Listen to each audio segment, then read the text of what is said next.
ఏ దారి కావాలో మానవా, రెండే రెండు దారులు.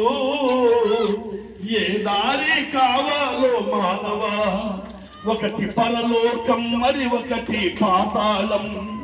ఒకటి పరలోకం మరి ఒకటి పాతాళం. పరలోకం కావాలో పాతాళం కావాలో, పరలోకం కావాలో పాతాళం కావాలో.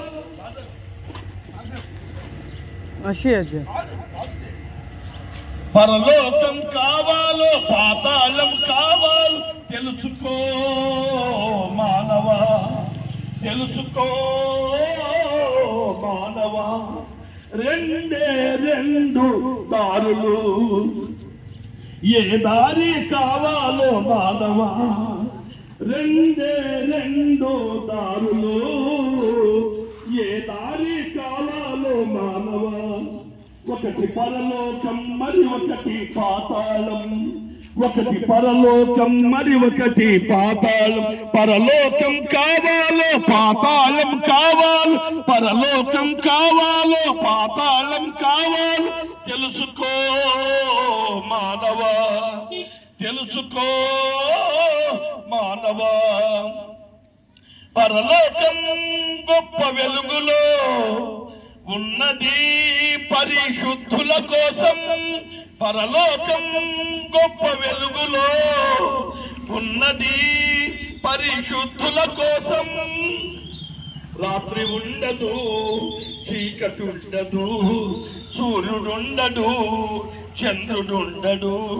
దేవుడైన ప్రభువే ప్రకాశించుచుండును. యుగ యుగములు పరలోక రాజ్యమేలు చుండును. యుగ యుగములు పరలోక రాజ్యమేలు చుండును.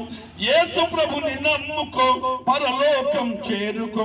రెండే రెండు దారులు. ఏ దారి కావాలో మానవా, రెండే రెండు దారులు. ఏ దారి కావాలో మానవా, ఒకటి పరలోకం మరి ఒకటి పాతాళం. ఒకటి పరలోకం మరి ఒకటి పాతాళం. పరలోకం కావాలో పాతాళం కావాలో తెలుసుకో మానవా, తెలుసుకో మానవా. రెండే రెండు దారులు.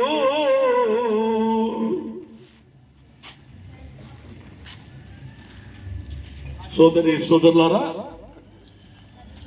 సోదరి సోదరులారా, ఉదయకాలం మరొకసారి మీ ప్రాంతానికి వచ్చి మరి ప్రభు అయిన యేసుక్రీస్తు సెలవిచ్చిన మాటలు, కొన్ని మాటలు మీకు చెప్పాలని 11 నెలలు కాపాడి మరి 12వ నెలలో దేవుడు ప్రవేశపెట్టాడు మనకందరికి. సజీవులే కదా దేవునికి స్తుతించేవారు, మృతులు ఎప్పుడూ దేవునికి స్తుతించలేదు. మరి సంసారం అనే బంధంలో పడిపోయి భార్య, పిల్లలు, ఇల్లు, వాకిలి, పొలము, పుట్ట, ఎద్దు, మేక ఇలాంటి పరిస్థితుల్లో మనము పడిపోయి మరి ప్రభువును మర్చిపోతున్నామేమో. ప్రభు అయిన యేసుక్రీస్తు ప్రభు ఇలాగూ సెలవిస్తున్నాడు. ఆయన ఏమని సెలవిస్తున్నాడు అంటే, పరిశుద్ధ గ్రంథం బైబిల్ ఇలా సెలవిస్తుంది, హృదయ శుద్ధి గలవారు ధన్యులు, వారు దేవుని చూచెదరు. ఎవరండి? హృదయ శుద్ధి గలవారు ధన్యులు. నిజంగా చెప్పాలంటే మన హృదయాలు ఎలా ఉన్నాయి? మన హృదయాలు శుద్ధిగా ఉన్నాయా? సినిమాల చుట్టూ, సీరియల్ చుట్టూ మరి పురుషులైతే బీడి, గోవా, గుట్క, తంబాకు, మందు లేకుండి మరి ఒక రోజు కూడా పొద్దు కూడా పండుకోరు. అలాగా ముక్కలేంటి మనిషి బ్రతకలేడు. మాంసం కావాలి, సరాయి కావాలి, బీడి కావాలి, గోవా కావాలి, గుట్కా కావాలి, మందు కావాలి, మరి అమ్మగారికి సీరియల్ కావాలి. ఆరదీకుమా నీ దీపం కార్తీక దీపం. కార్తీక దీపాలు చూస్తున్నారు కానీ మన దీపాలు ఎలా ఉన్నాయి? మన దీపాలు ఆరిపోతే పరలోకం వెళ్తామా, పాతాళం వెళ్తామా? ఆలోచించండి సోదరి సోదరులారా. ఈ ఉదయకాలము ఈ శబ్దవేదం ద్వారా వింటున్న మీరు మరి రెండు దారులు ఉన్నాయి.